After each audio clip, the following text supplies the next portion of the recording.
శ్రీ మాత్రే నమః. లలితామాత భక్తులందరికీ నమస్కారాలు. అందరూ బాగున్నారా? లలితా సహస్రనామాలు చదువుతున్నారా? లేదా యూట్యూబ్లో పెట్టుకొని వింటున్నారా? వినండి, తరించండి. అయితే మనము ఎక్కువగా టైం వేస్ట్ చేయకుండా వీడియోలోకి వెళ్ళిపోదాం.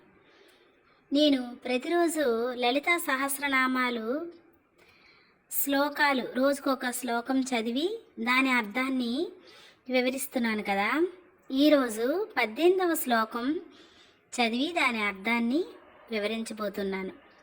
ఆ శ్లోకం ఏమిటంటే, ఇంద్రగోప పరిక్షిప్త స్మరతూ నాభజంగిక గూఢగుల్ఫా కూర్మపృష్ట జైష్ణు ప్రపదాన్విత. అనగా అర్థం ఏమిటంటే, ఆరుద్ర పురుగులతో కూర్చినటువంటి మన్మధుని యొక్క అమ్ముల పొదిని పోలినటువంటి పిక్కలు కలిగి ఉన్నది అమ్మ. అలాగే గూఢ అనగా రహస్యము, గుల్ఫా అనగా చీలమండలము, రహస్యమైన చీలమండలము కలది అని అర్థము. ఇక్కడ రహస్యము అనగా సృష్టిలో మరెవ్వరికీ లేనటువంటి శోభ కలిగిన చీలమండలు శ్రీదేవికి మాత్రమే కలిగి ఉండటం వలన ఈ విశేషణం చెప్పారు.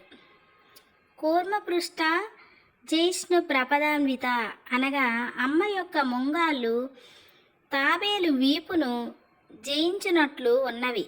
ఇక్కడ సమానార్థం ఏమిటంటే, తాబేలు మూపురం ఎత్తుగాను కఠినముగాను ఉంటుంది. శ్రీదేవి యొక్క ముంగాళ్ళు ఎత్తుతోనూ కఠినత్వమును మార్ధవముతోనూ జయించుచున్నవి. ఈ విధంగా అమ్మ యొక్క కాళ్ళను వర్ణిస్తున్నారు ఈ లలితా సహస్రనామాలలో. ప్రతి నామానికి ఒక అర్థం ఉంటుంది, పరమార్థం ఉంటుంది. ప్రతి నామం వల్ల ఒక చెడు నశిస్తుంది, ఒక కీడు మనకి తొలగుతుంది. కనుక ప్రతిరోజు కూడా లలితా సహస్రనామాలు ఇంట్లో ఏదో ఒక విధంగా ధ్వనించాలి. మన జీవితంలో అంతర్భాగం కావాలి. మన దైనందిన కార్యక్రమాలు ఏ విధంగా అయితే మనం చేస్తామో అలాగే మన దైనందిన జీవితంలో లలితా సహస్రనామాల పఠనం కూడా ఒక భాగంగా మనం ఏ రోజైతే చేసుకుంటామో ఆ రోజే మన జన్మ ధన్యమవుతుంది. ఇది నా అభిప్రాయం.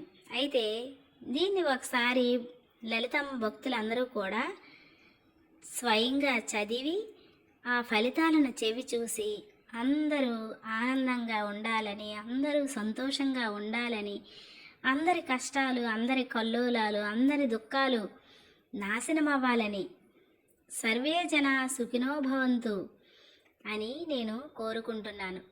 నా వీడియో కనుక మీకు నచ్చినట్లయితే వీడియోని లైక్ చేయండి, మీ ఫ్రెండ్స్కి ఫ్యామిలీ మెంబర్స్కి షేర్ చేయండి.